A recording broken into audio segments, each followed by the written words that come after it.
अस्सलाम वालेकुम। मेरा नाम है चाहसे हाशमी और ये है होंडा सिविक एक्स यूजी 2018 मॉडल। ये होंडा सिविक की 10th जनरेशन है जो कि वर्ल्ड वाइड 2015-16 से आना शुरू हो गई थी और इस गाड़ी को पाकिस्तान में 2016 में ही लॉन्च किया गया था। लुक्स के लिहाज से ये गाड़ी अपने टाइम में बहुत ज़्यादा एडवांस थी और उसके अलावा फीचर्स भी गाड़ी डिसेंट ऑफर करती थी। ट्रांसमिशन भी इसमें सीवीटी दे दी गई थी जो कि इसके कॉम्पिटिशन ग्रैंडे ने 2014 से देना शुरू कर दी थी, तो उसको कम्पीट करने के लिए ये कार निकाली गई और उसके अलावा फीचर्स के लिहाज से गाड़ी उससे बहुत ज़्यादा बेहतर है। इवन आज भी ये गाड़ी वर्थ इट है। किस तरह से मैं कवर करूंगा इस रिव्यू के अंदर।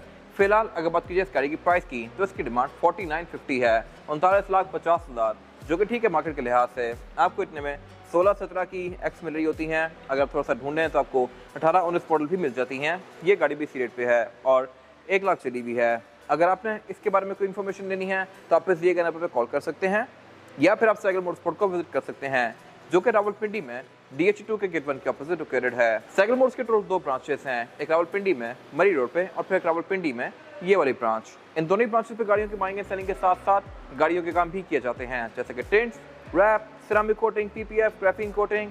यहाँ पे गाड़ियाँ फेसलिफ्ट भी की जाती हैं और उसके अलावा यहाँ फिर एक पेंट बूथ भी अवेलेबल है। अगर आपने इस गाड़ी को फेसलिफ्ट करवाना है तो आप जैसे इसकी लाइट्स और उसके अलावा कुछ छोटी मोटी चेंजेस करवाएंगे इसमें तो ये गाड़ी बिल्कुल 2021 वाली शेप बन जाती है। तो ये मेरे ख्याल से इस गाड़ी की एक बेस्ट चीज़ है और ये सारे चेंजेस साइकिल मोटरस्पोर्ट से भी करवा सकते हैं आप। गाड़ी को मॉडिफिकेशन, बाइंग एंड सेलिंग या कार केयर वगैरह के किसी भी तरह के काम के लिए Cycle Motorsports is the place. Overall it's a great Civic and today I am going to review it. Let's start with the exterior of this car.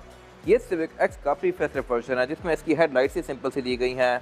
इसमें ये प्रोजेक्शन लैंप तो आता है लेकिन इसके अंदर हैलोजन बल्ब दिया गया है। तो ये मेरे ख्याल से एक बहुत वियर्ड सी चीज़ है। स्पेसिफिक कार में HID लगी हुई है जो कि इसकी लुक को बेहतर बना रही है। बट 2016 से लेकर 2019 तक इसमें हेडलाइट्स हैलोजन वाली आई हैं। बट इवन 2024 यानी आज तक भी इस गाड़ी में हेडलाइट्स जो हैं वो ओरिजिनल वर्जन के अंदर हैलोजन वाली आ रही हैं। तो ये मेरे ख्याल से बहुत ज़्यादा वियर्ड चीज़ है। ये गाड़ी अब जो ब्रांड न्यू है सिविक वो तकरीबन 80 लाख प्लस है बट स्टिल उसमें हेडलाइट्स येलो आती हैं। तो होंडा ने यहाँ पे बहुत ज़्यादा चीप आउट किया हुआ है, I am not sure why. लेकिन इसको 2019 के बाद फेसलिफ्ट किया गया था तो इसमें हेडलाइट्स LED वाली आ गई थी। सिविक RS में भी जो नई वाली है उसमें भी हेडलाइट्स LED वाली आती हैं लेकिन छोटे वर्जन में हैलोजन लैंप भी दिया गया है। बाकी इसमें नीचे ये DRL दी गई है। फेसलिफ्ट के बाद जो इसमें हेडलाइट आ गई थी वो सेम टू सेम वैसी ही थी जैसा कि इंटरनेशनल सिविक्स में आती है। बाकी फॉग लैंप इस गाड़ी में अगेन हैलोजन वाली कंपनी से आते हैं लेकिन इसमें HIDs लगी हुई हैं और उसके अलावा ग्रिल इसकी ये क्रोम में है क्योंकि ये गाड़ी ओरिजिनल वर्जन है। इसमें जो सिविक RS वर्जन आता है उसकी ग्रिल ग्लॉस ब्लैक में आती है और फ्रंट से आप यही देख के आइडिया लगा सकते हैं कि ये गाड़ी टर्बो है या नॉन टर्बो। और उसके अलावा इनकी आवाज़ में भी काफ़ी डिफरेंस है। अगर आपके पास कुछ टाइम सिविक RS रही है तो उसकी साउंड को सुन के आप दूर से आइडिया लगा सकते हैं कि ये गाड़ी ओरियल है या RS है। साउंड में इनकी काफ़ी ज़्यादा डिफरेंसेस हैं। बाकी इसमें फिर फ्रंट कैमरा भी आता है जो कि इस टाइम पे ग्रैंडे ऑफर नहीं करी थी और उसके अलावा वाइपर भी इसमें थोड़े से हिडन दिए गए हैं बोनेट के नीचे। और अगर बात की जाए इस गाड़ी की साइड प्रोफाइल की तो पूरी कार की तरह ये भी काफ़ी एग्रेसिव है।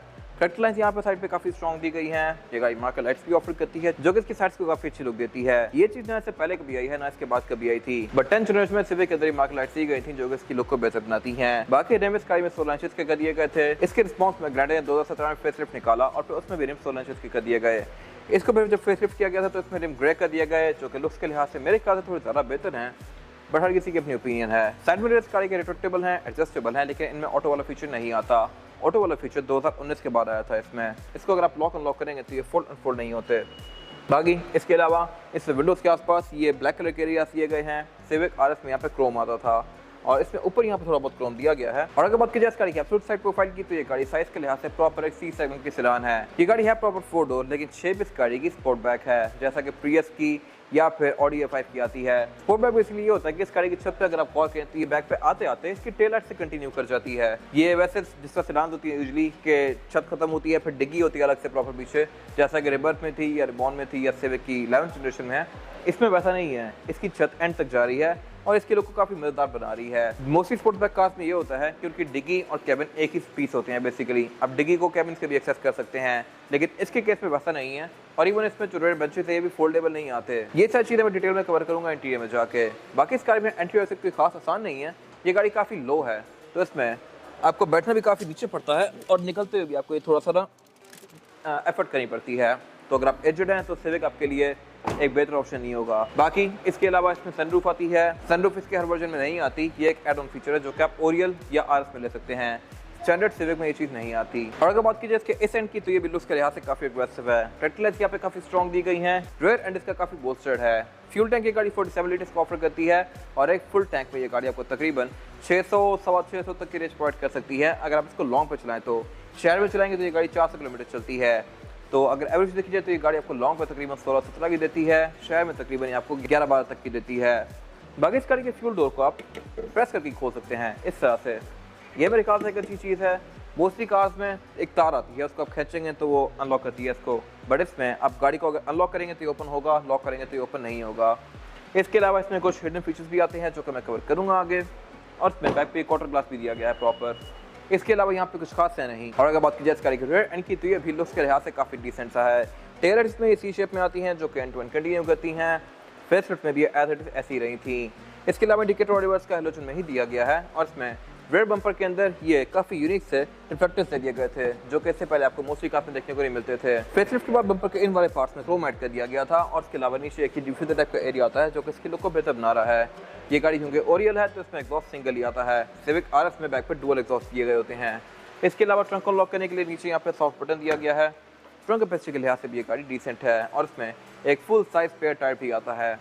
रेयर बेंचेस गाड़ी में फिक्स किए गए हैं। I am not sure why. इस कैटेगरी की बाकी दोनों कार्स जो हैं, इलेंट्रा और ग्रैंडे, दोनों में ही रेयर बेंचेस फोल्डेबल आते हैं 60-40 के स्प्लिट के साथ। इसके अलावा बैक कैमरा भी ये गाड़ी ऑफर करती है। इसमें बैक पे ABS और VSA की बैचिंग दी गई है। और इसके अलावा यहाँ पे कुछ खास है नहीं। इसके बाद अगर बात कीजिए इस गाड़ी के इंटीरियर की, तो ये सिविक एक्स का इंटीरियर है जो कि बेज और ब्लैक के कॉम्बिनेशन के साथ है। इसमें RS पे 2019 में एक और इंटीरियर आ गया था ऑल ब्लैक वाला, जो कि इसमें ऑफर नहीं हुआ था, बट मेरे ख्याल से ये इंटीरियर ज़्यादा बेहतर है। ऑल ब्लैक वाली कार काफ़ी डल सी लगती है अंदर से। इस पर आगे बात करूंगा अभी। फिलहाल अगर बात कीजिए इस गाड़ी के स्टीयरिंग व्हील की, तो स्टीयरिंग व्हील इसका प्लास्टिक की फिनिश में है। ग्रैंड में इसमें यहाँ पे लेदर आता था और मेरे ख्याल से वो स्टीयरिंग व्हील से बेहतर था क्योंकि उसमें जो स्पोक्स थी उनके ऊपर जो कंट्रोल्स है वो प्रॉपर स्पोक के हिसाब से डिजाइन किए गए थे। मतलब अगर साइड वाली जगह उसकी इतनी मोटी है तो उस पर इतना ही कंट्रोल भी आता है। इसकी जो ये स्पोक्स हैं इनके आसपास बहुत सारे एरियाज खाली हैं और उसकी वजह यह है कि जो इसके इंटरनेशनल वर्जन आते हैं उनमें यहाँ पे भी कंट्रोल्स दिए गए होते हैं। पाकिस्तान में कंट्रोल्स निकाल दिए गए, लेकिन यहाँ पे फिर कुछ और लगाने के लिए था नहीं तो इनको ब्लैक ही कर दिया गया। तो मेरे ख्याल से अगर पाकिस्तान के लिए प्रॉपर नेक्स्ट बॉक्स बनाई जाती तो ज़्यादा बेहतर था। बाकी फीचर्स यहाँ पे डिसेंट दिए गए हैं। इस तरह से कि लेफ्ट पे मल्टीमीडिया कंट्रोल्स दिए गए हैं, राइट पे इसका क्रूज कंट्रोल दिया गया है। क्रूज कंट्रोल इसमें सिंपल आता है, एडाप्टिव नहीं है। इसके अलावा इसमें हेडलाइट के कंट्रोल दिए गए हैं नॉर्मल से, लेकिन इसमें फॉग का कंट्रोल भी आता है क्योंकि ये गाड़ी फॉग कंपनी से ही ऑफर करती है। लेफ्ट पे इसके वाइपर के कंट्रोल दिए गए हैं जो कि नॉर्मल से हैं। और अगर बात कीजिए इस गाड़ी के मीटर की, तो मीटर इसका रेड लाइट्स वाला है। जब भी कार इनिशियली लॉन्च की गई थी पाकिस्तान में तो इसमें मीटर की लाइट्स जो थी वो वाइट आती थी साइड्स पे, उसकी विजिबिलिटी काफ़ी कम थी। 2018 में इनको रेड कर दिया गया जिससे इसकी विजिबिलिटी काफ़ी बढ़ गई और ये बेसिकली अब रेड मीटर वाली कार है। अगर आप सिविक लेने जाते हैं और आप कहते हैं कि 18 मॉडल चाहिए या 17 मॉडल चाहिए तो लोग स्पेशली पूछते हैं कि रेड मीटर वाली कार, तो रेड मीटर वाली कार बेसिकली ये होती है जिसमें मीटर की लाइट्स रेड आती हैं। इसके अलावा सेंटर में इसका काफ़ी बड़ा MID दिया गया है जो कि आपको इसकी स्पीड, एवरेज किलोमीटर पर लीटर, ट्रिप्स, इस तरह की सारी चीज़ें शो करवाता है। और इसके अलावा इसमें स्पीड किलोमीटर पर आवर में है जो कि गाड़ी डिजिटली शो करवाती है, लाइक 1 2 3 4 5 इस तरह से। 11 जनरेशन में प्रॉपर यहाँ पे एक डायल दे दिया गया है, लेकिन इसमें डिजिटल आती है। उसके आसपास इसका RPM दिया गया है। ये गाड़ी 6.8 पे जाकर रेड लाइन करती है और इसमें एक चीज़ कम आती है as compare to RS turbo. RS turbo meter के अंदर आपको ऑयल लाइफ भी शो करवाती है जो कि इसमें नहीं दी गई। बाकी इसकी ब्राइटनेस को भी कम या ज़्यादा कर सकते हैं राइट पे दिए गए कंट्रोल से। और अगर बात कीजिए मीटर की हाउसिंग की, तो ये भी इसकी लुक से लिहाज से अच्छी है, लेकिन ये मोस्टली प्लास्टिक की फिनिश में है, तो ये मेरे ख्याल से बेहतर हो सकती थी।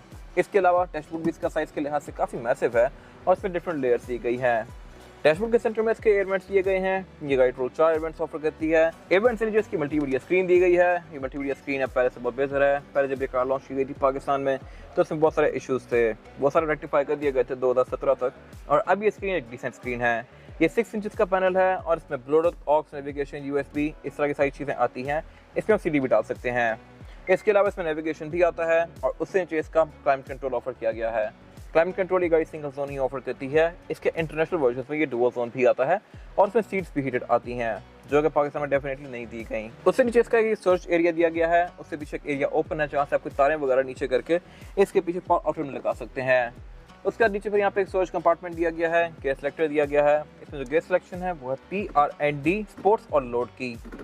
सारा इसका ब्रेक होल्ड दिया गया है, ये भी मेरे ख्याल से डिसेंट फीचर है। आपने अगर इस गाड़ी को डी में किया हुआ है और आपने ब्रेक होल्ड एंगेज किया हुआ है, जैसे आप गाड़ी को स्टॉप पे लाएंगे बिल्कुल तो ये खुद ही ब्रेक होल्ड लगा देगी, यानी कि आपको पार्किंग ब्रेक नहीं लगानी पड़ेगी। गाड़ी ब्रेक खुद ही लगा के गाड़ी को होल्ड करके रखेगी। तो इससे बेसिकली ये होता है कि आप गाड़ी को अगर डी में रखें और गाड़ी किसी चढ़ाई पे खड़ी है तब भी वो पीछे नहीं जाएगी तब तक जब तक आप रेस नहीं देते। जैसे आप रेस देंगे तो ब्रेक होल्ड हट जाएगा और फिर गाड़ी मूव हो सकती है। तो बेसिकली ये हैंड ब्रेक है जो कि आपके एक्सीलेटर के साथ लगती है और रुकती है।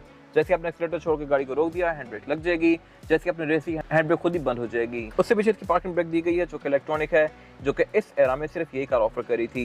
ग्रैंडे में आज तक हैंड ब्रेक हाथ वाली आ रही है और एलेंट्रा में भी। सारे इसका इकोन मोड दिया गया है, 2 ब्लैंक स्विचेस दिए गए हैं। पीछे इसका ये कप होल्डर दिया गया है और सेंटर कंसोल दिया गया है। सेंटर कंसोल इसका स्पेस के लिहाज से अच्छा खासा स्पेशियस है और इसमें कि आर्मरेस्ट भी दिया गया है जिसको मैं स्लाइड कर सकता हूँ। ये सारा ही एरिया लेदर की फिनिश में है। कुछ गाड़ियाँ फैब्रिक की फिनिश में आती हैं यहाँ से। वो गाड़ियाँ बेसिकली यूजी नहीं होती, उनमें सीट्स, ये वाले एरियाज और डोर पैनल ये फैब्रिक की फिनिश में आते हैं। यूजी कार में लेदर आता है। ये गाड़ी यूजी है, हर गाड़ी यूजी नहीं होती।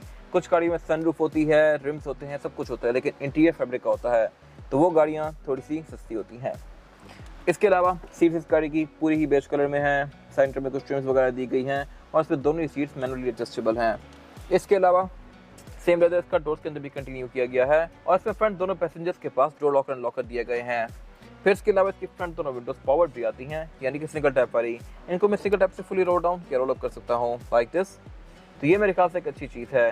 पिछली विंडोज नॉर्मल है और इसके अलावा फिर इसमें साइड मेरे भी रिट्रैक्टेबल आते हैं। इनको मैं गाड़ी के अंदर बैठ के फोल्ड और अनफोल्ड कर सकता हूँ और एडजस्ट भी यहीं से कर सकता हूँ। ट्रंक लीव में इलेक्ट्रॉनिक आता है, इसमें यहाँ पे पुश स्टार्ट दिया गया है और इसके अलावा ट्रैक्शन कंट्रोल भी दिया गया है। वेंटी मिरर इसमें ड्राइवर और पैसेंजर दोनों के लिए आते हैं, लाइट दोनों में ही नहीं दी गई। केबल लाइट्स इसमें हैलोजन वाली आती हैं। सनरूफ इसमें अच्छी खासी मैसिव दी गई है और ये भी इसमें स्टैंडर्ड नहीं आती। और इसके अलावा यहाँ पे कुछ खास है नहीं। इसके बाद अगर बात की जाए इसमें रेयर पैसेंजर्स के लिए सीटिंग कैपेसिटी की तो ये बैक पे डिसेंट है। मेरे पास यहाँ पे लेग रूम का बिल्कुल भी कोई इशू नहीं है और हेड रूम का भी। और इसके अलावा यहाँ पे फीचर्स भी डिसेंट दिए गए हैं, इस तरह से कि इसमें बैक पे एयरबैग्स आते हैं, सेंटर में भी और सीट्स के नीचे भी। ये चीज़ ग्रैंडे ऑफर नहीं करती। फिर सेंटर में सेंटर कंसोल दिया गया है जिसको निकाल के मैं एज एन आर्मरेस्ट यूज़ कर सकता हूँ और इसमें 2 कप होल्डर्स भी दिए गए हैं। इसके अलावा हेडरेस्ट इस गाड़ी में रेयर पैसेंजर्स के लिए तीनों के लिए आते हैं। इसमें सीट बेल्ट भी दी गई हैं, आईएसओ के पोर्ट्स भी दिए गए हैं, क्वार्टर ग्लास भी दिए गए हैं और इसके अलावा यहाँ पे कुछ खास है नहीं। और अगर बात की जाए इस गाड़ी के इंजन की तो इंजन ये सिविक 2 ऑफर करती थी, 1.5 टर्बो चार्ज, 1.8 नेचुरली एस्पिरेटेड। ये गाड़ी 1.8 NA है और ये इंजन सबसे ज़्यादा सक्सेसफुल है इस एरा के सिविक में। सिविक आरएस की मार्केट भी बहुत ज़्यादा स्ट्रॉन्ग हो नहीं पाई क्योंकि वो गाड़ी बहुत ज़्यादा मुश्किलात का शिकार रही है शुरू से ही। 2016 से लेकर 17 तक आई थी, फिर उसको 17 में डिसकंटिन्यू कर दिया गया और 19 में उसको फेसलिफ्ट के बाद दोबारा कंटिन्यू कर लिया गया। परफॉर्मेंस के लिहाज से वो गाड़ी इससे बहुत ज़्यादा तेज़ है, लेकिन रिलायबिलिटी के लिहाज से इससे थोड़ा सा नीचे आती है। नई वाली सिविक आरएस में भी सेम इंजन आ रहा है बट स्टिल वो गाड़ी कंपैरेटिवली इससे ज़्यादा रिलायबल है। अगर बात की जाए इस इंजन की तो ये 138 हॉर्स पावर प्रोड्यूस करता है, जबकि आरएस का सिविक 178 हॉर्स पावर प्रोड्यूस करता था। ये इंजन R18 है जो कि रिबॉन से आना शुरू हुआ था, फिर रिवर्स में भी आया, फिर एक्स में भी आया। ट्रांसमिशन इसमें चेंज की गई थी, CVT कर दी गई थी, जिसकी वजह से इस गाड़ी का ड्राइविंग एक्सपीरियंस भी रिबॉन और रिवर्स से बहुत बेहतर है और ये गाड़ी उनसे एवरेज भी बेहतर देती है, लेकिन थोड़ी ही स्लगिश है कंपेयर टू प्रायर जनरेशन। बाकी इसमें फिर ABS, traction control, driver modes, इस तरह की सारी चीज़ें आती हैं। अगर बात की जाए एवरेज की तो ये गाड़ी आपको आराम से तकरीबन 11-12 तक की दे सकती है, जो कि ठीक एवरेज है बॉडी साइज के लिहाज से और ये 18 सीसी कार है। और लॉन्ग पे गाड़ी तकरीबन 16-17 तक की एवरेज भी दे सकती हैं, जो कि मेरे ख्याल से इस साइज की गाड़ी के लिहाज से काफ़ी अच्छी एवरेज है। बाकी इसके बोर्ड के अंदर इंसुलेशन दी गई है, बोर्ड इसका स्टैंड से ही ओपन होता है और इसके अलावा यहाँ पे कुछ खास है नहीं। इसके बाद अगर बात की जाए इस गाड़ी के टायर साइज की, और टायर साइज ऑफर करती है सिविक XC है 215, 60 और 16। इसमें 16 इंच का रिम दिया गया है जो कि मल्टी स्पोक है और ये एल्यूमिनियम और ग्लास ब्लैक के फिनिश में है। ये प्री फेसलिफ्ट रिम है, इसको जब फेसलिफ्ट किया गया था तो इसका रिम पूरा ही ग्रे कर दिया गया था। हर किसी की अपनी ओपिनियन है, कुछ लोगों को ये रिम ज़्यादा पसंद था, कुछ को नया वाला ज़्यादा पसंद है। टायर स्पेसिफिक कार में योकोहामा का ब्लू अर्थ है। कंडीशन के लिहाज से भी ये ठीक है, आपको तकरीबन 20-25 किलोमीटर और एक अच्छी राइड प्रोवाइड कर सकता है। और इसके अलावा इसमें ऑर्बिटल डिस्क ब्रेक दी गई है, फ्रंट पे भी और बैक पे भी। इसमें ABS भी आती है, vehicle stability assist also known as traction control भी आता है इसमें। और इसके अलावा यहाँ पे कुछ खास है नहीं। ये था आज का रिव्यू। अगर आपको रिव्यू पसंद आया है तो इस वीडियो को लाइक कीजिए, मेरे चैनल को सब्सक्राइब कीजिए और अगर आपके पास गाड़ी से रिलेटेड कोई भी राय है तो उसको कमेंट सेक्शन में शेयर जरूर कीजिएगा, ताकि वो लोग जो गाड़ी लेने वाले हैं वो आपकी राय से फ़ायदा उठा सकें। अपना ख्याल रखिएगा। Thank you.